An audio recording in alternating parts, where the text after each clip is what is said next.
We thought it was going to be terrific, black and white people together. There were 150 black people and 7 white people. 5 of the white women were married to black men, and my wife and myself. Then I went to a retirement party, a venue, big celebration for the Reverend Paul McDaniel, 48 years, Second Missionary Baptist Church, and a Hamilton County Commissioner.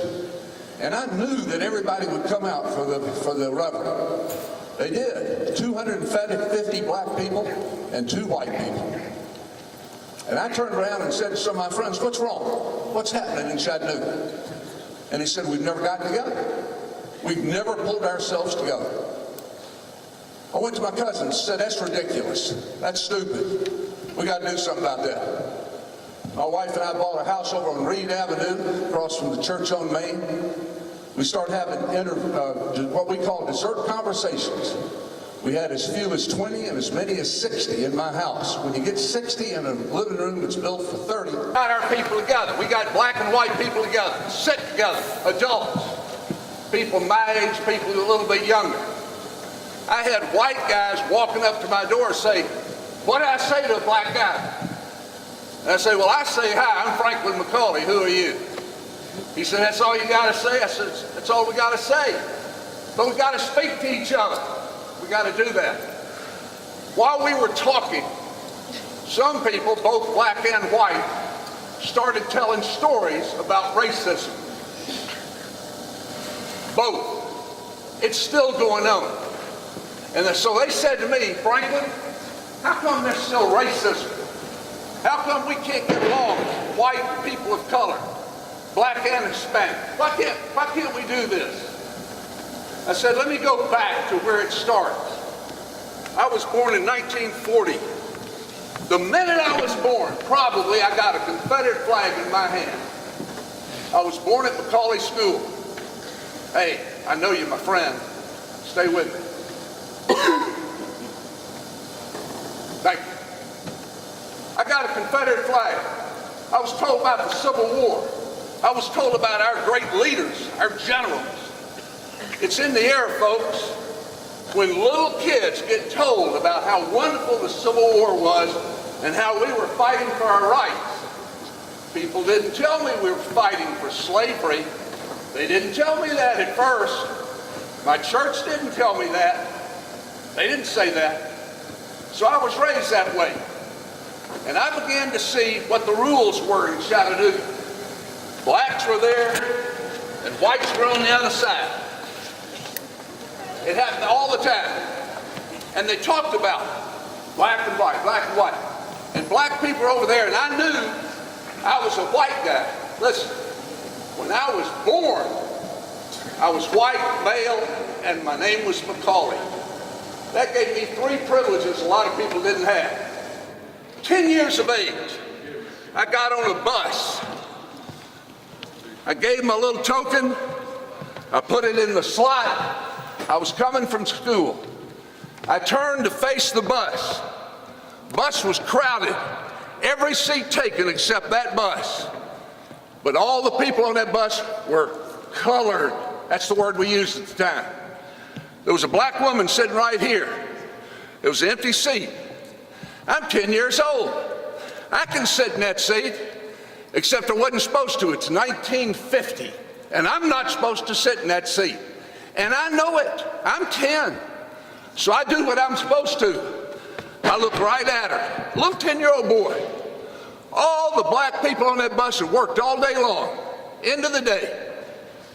She had worked all day long. She didn't have to stand up, but she did under the rules, under the law. I could have both seats because I was white. I looked at her. She didn't move. So I did the next best thing. I looked at the bus driver. He's white. I know what he's going to do. He's going to make her get up and let me sit down there and make her go back and stand at the back of the bus. He doesn't do it. Why? Several reasons. 1, I'm a little 10-year-old boy. 2, he knows where his money comes from. I put a little token in there. These people pay full price. That's the reason the Montgomery bus boycott worked. You see, when the buses were boycotted by Martin Luther King and the black people there wasn't any money going into that bus company. And they knew it. And the white people got so upset that when black people walked the streets to their jobs, they put in a new rule that black people couldn't loiter on the streets or else they'd get arrested. White people at that time, 1954, 55, 56, they knew where the bunny was, and so did the black people. So did Dr. Martin Luther King. And they beat him. Went over a year, but they beat him. At any rate, so I'm watching. Bus starts. I'm standing there. Nothing's happening. I decide I got to do something. Everybody's looking at me. Thank goodness for this black lady. She was the sweetest thing to me. She didn't say mean things to me. She's sitting here. I'll never forget. Said it twice. Honey, you can sit right here. It's all right. You can sit right here. I did. I sat down to get away from the eyes. I sat like this. And I waited. I sat there for 2 miles, first to get off. I got off. I was okay. Wasn't hurt. Hadn't turned black. But I didn't go home and tell my mother and father what I'd done. Then I'm 11 years old. We're in Memphis. My father said, we're going to see the greatest zoo in the world. Boy, it's wonderful. You're going to love this zoo. He was tired of traveling and all, and he wanted us interested. So we pulled up to the Memphis Zoo, Overton Park Zoo. He said, uh-oh, we can't go. Now, I'd been waiting on this 100 miles. I said, what do you mean we can't go? He said, look at that sign. This is the sign. It wasn't that day in 1951 when I went, as an 11-year-old boy, but that's the sign. No white people allowed. I looked at that thing. I'd never seen a sign that said no white people allowed. I've seen this one up here. You can't see it from here. Thursdays, colored only, Thursdays. So this was a Thursday. I couldn't go. I said to my dad, wait a minute, why can't I go? He said, son, it's for colored people only today. And I said, yeah, but I'm here today. And he said, well, let me get this straight with you, son. White people can go Sunday, Monday, Tuesday, Wednesday, Friday, Saturday. Only one day we can't go. I got mad. Guess who I got mad at? The colored people. I didn't get mad at people making the rules. I got mad. I said, but I'm here today. I looked in there. He didn't know I'd sat by a black woman on the bus. See, I was ready to go in. But these were the laws. And it took a while more for those to come down. How'd we get there? We got there through fear. We got there through some hate. We got there through white people were unwilling at that time to throw off the bonds. Not all white people. NAACP was founded in New York City with black and white working together. Both founded the NAACP. But for some reason, many white people are looking back at the days of slavery and are not saying about black people, they're human. I know this. Don't like to say it, but I know it. Here's how.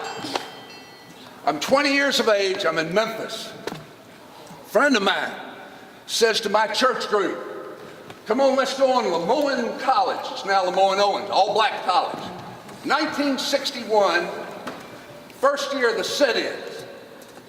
I said, why are we going? He said, I want the church group to go and meet some of the colored kids. And I said, why? He said, I want you to get to know what they think. And I said, why do I care what colored kids think? Now, I wasn't a hater.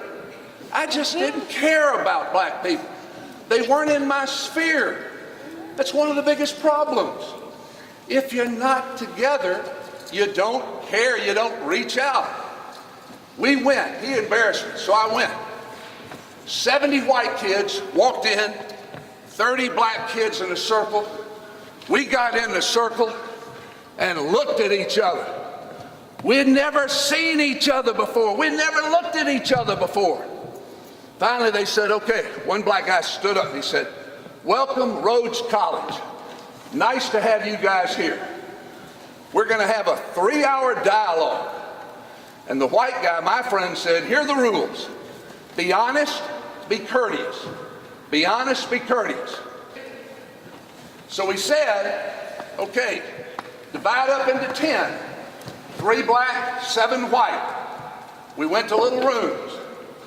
We got there, there was the leader, the black leader, a black girl, and this guy. Don't remember him. But the black leader, the young man, and the young girl, black girl, started talking just to break the ice for the white people. They were so smart, so quick, so funny, that I got a funny feeling. Young man in the corner, I want you too. I really do. I really do. Yeah, look at me. Look at me. Thank you. Thank you. I appreciate it. These kids were so quick, so smart that I realized these 2 black kids are smarter than I am. I'm the son of the headmaster of Macaulay School, and these 2 colored kids are smarter than I am. And I said, "Wait, Dad, you don't know it. My church doesn't know it. No white person in the South that I knew how smart black kids were." So I got mad. Who'd I get mad at? Huh? The black kids. I didn't get mad. I was mad at my father, but I was mad at the black. They shouldn't be so smart. So I raised my hand. Be courteous, be honest. So I said, "Young man, let me ask you a question." He said, "Fine, Franklin." Had my name tagged. I said, "I heard in World War II," now remember this is 1961. It's just 15 years after World War II. I said, "I heard that black troops didn't fight very well. They surrendered. They weren't good fighters." We didn't know about the Tuskegee Airmen at that point. He said, "Where'd you hear that, Franklin?"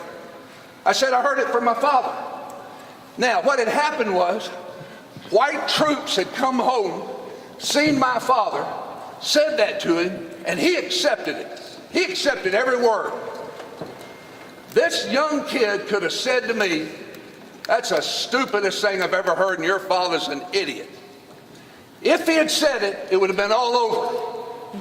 I wouldn't have talked anymore, and I wouldn't have changed. But listen to what he said to me. He said, "Franklin, I don't think you and I know enough about that to discuss it intelligently right now. He saved my face. He didn't put me down. He saved my father's face." And he said, "But let me ask you something. Did you have anybody fight in World War II?" I said, "Yes, I had 2 uncles. One was at Pearl Harbor when it was bombed. The other's in the Philippines." He said, "I had 2 uncles that fought in World War II also." He said, "What were they fighting for?" I said, "My uncles were," "What do you mean, what were they fighting for?" "Freedom and justice and democracy and the pursuit of happiness." He said, "So were my uncles." And I said, "Great." And he said, "Let me ask you something else. You ever eaten downtown Memphis?" And I said, "Wait a minute, we're talking about World War II. He said, "So am I, if you'll listen to me." He said, "Do you ever eat in downtown Memphis?" I said, "I do." He said, "What do you do, on shopping day?" I said, "Yeah, I go and shop and eat." And he said, "After you shop in the stores, where do you eat?" And I said, I eat in the store I'm in." And he said this, "My uncles and I go shopping in downtown Memphis. They're the ones who fought." Could you put away your phones, please? Thank you. He said, "They're the ones who fought World War II for freedom and justice." He said, "You know where they eat?" I said, "I don't know. I've never seen it." He said, "That's because we get on a bus and ride 2 miles out of town because we can't eat in the same place we shop." And that hit me right there. I mean, I got tight. These guys, these soldiers who fought against Hitler and Japan, like my uncles, and they couldn't eat in the same place they shopped. It hurt me. I couldn't stand it. I got quiet. He said, let me ask you something else. You go to the bathroom? I said, yeah, I go to the bathroom. He said, where you go to the bathroom? I said, I go anywhere I want. He said, you know where my uncle said I go to the bathroom? The ones that fought in Germany and Japan for freedom and justice? I said, no. He said, we get on a bus and ride 2 miles out of town to go to the bathroom because they won't let us go to the bathroom anywhere where we've shopped. And folks, my life changed. I went home that night to my dorm. I sobbed for 3 hours. I cried. I went to the Dean of Men the next day. I dropped out. Son, I've tried before. I really have tried with you. Please stick with me. Thank you. I went to the Dean of Men. I said, this is crazy. This is a Christian college, and over there are people we don't even know. I dropped out. I went in the service. I went in the Navy. I came back, married my childhood sweetheart who was from Chattanooga, finished college, taught in Baltimore, went to Harvard for my master's, and then came back here and walked into Macaulay School and said to my father, who was now the headmaster, my grandfather and my great uncle founded Macaulay. I said to my father, who was then the headmaster, Dad, I want to teach at Macaulay, but you got to integrate. It's 1968. He said, I can't integrate. Those people can't do our work. And I said to my father, Dad, you've never met a black person. You don't know any black people. And he said, oh yeah, I do. I know Dr. C.C. Bond, who was the principal of this high school. It was the single black person my father really knew. And then all of a sudden I understood something. My father didn't have enough contact with black people to understand that they were human beings like he was. He was living 100 years before. I walked out of his office, came right over here to Howard School, interviewed with Dr. Cliff Hendricks, Mr. Bill Murray. They took me on as a teacher. It was one of the great decisions I ever made. It changed my life. As I told you, I've taught some of the smartest kids I've ever taught in my life. I'm gonna give you two stories. I'm teaching American literature, and the story is a Western. And one kid says to me in the back, he said, Mr. Collins, why are you old white men coming over here teaching us colored kids about cows and horses? And I said to him, what's this story about? He said, cows and horses. I said, this story's about justice. It was about a lynching. It was about a mob. That's why I was teaching it. And he said, well, I don't think so. And I said, what are you going to be when you grow up? He said, I'm going to be an attorney. That was Walter Williams, who went on to Morehouse and then went on to law school and became a great attorney and a great judge in this town. But he was fighting me all the time for what was right, what was wrong. At the end of 2 years, they made me the first white assistant principal. The judge, the federal judge, told the school district, you're going to put white assistants in Riverside and Howard and black assistants in Brainerd and City. That's the way we were divided at that time. Fall 1971, I'm the assistant principal. Last story, but I want you to hear it. Mr. Hendricks came to me. He said, Franklin, we've got to send a spirit bus to Pearl, Nashville Pearl, now Nashville Pearl Cone. He said, nobody wants to go with the kids except you and Miss G. Would you take this bus? I said, sure, 50 kids. The football buses had already gone. Friday afternoon on an October day.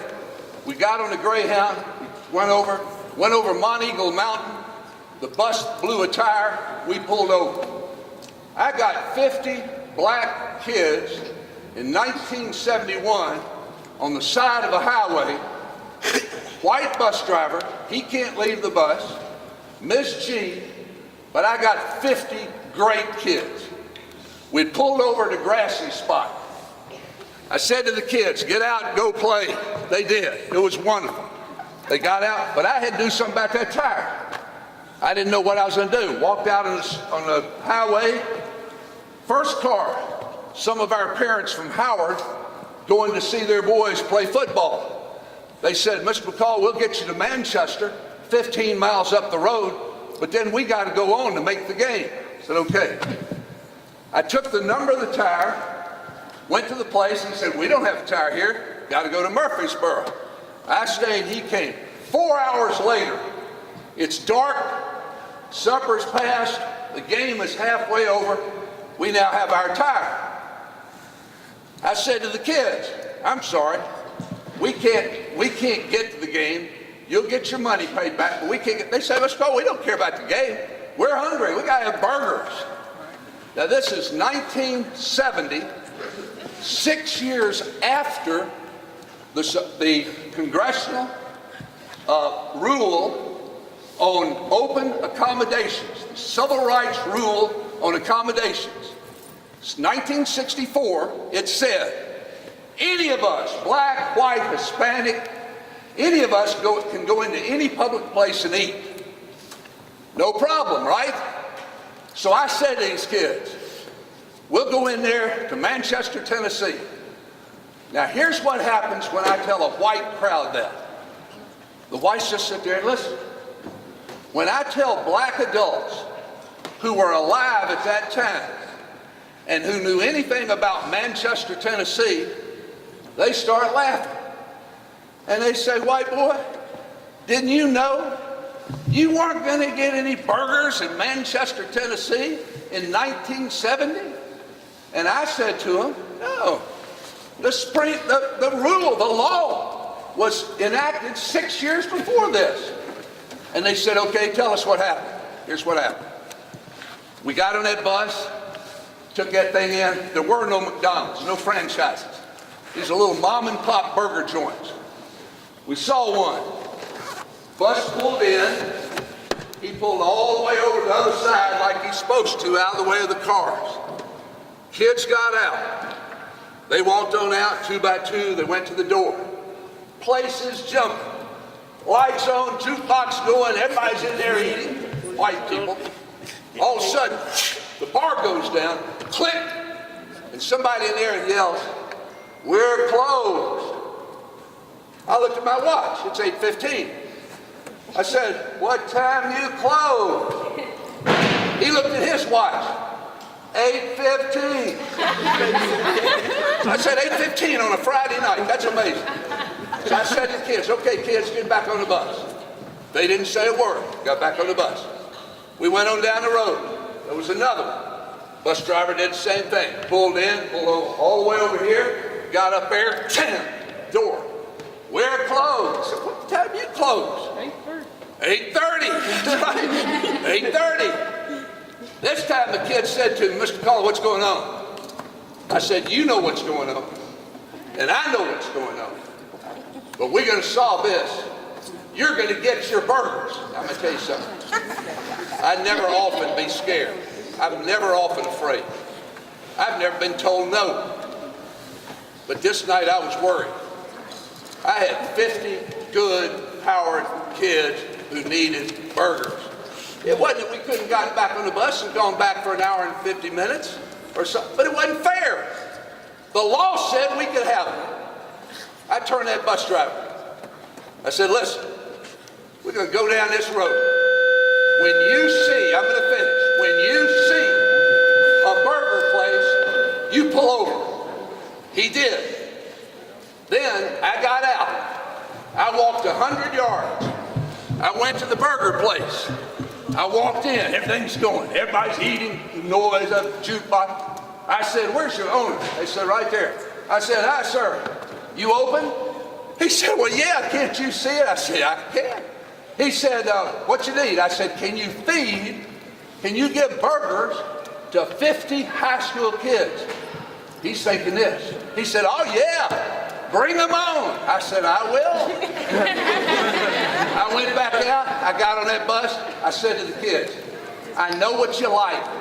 Young lady, I'm right at the big point and you're watching your TV. I know what you want, guys. You want burgers, but you want to sit with your friend. Doesn't matter who your friend is. When we get off this bus, you sit with the first person. You get in a chair, you go, and by the way, don't ask for a menu. Decide now. You want a cheeseburger, fries, Coke, get it now, right? Then I said to the driver, put me to the door. That bus driver almost put me through the door. He went up, we about knocked the cupola off the door. I jumped off that bus, grabbed that first door and this door, held them like this. Our kids came in, sat down and said, I want a cheeseburger, I want it. All those white people look. So the owner. We got our burgers. Third try. But let me tell you what I didn't feel good about. It should never have had to happen. And if we'd been following the law, it wouldn't.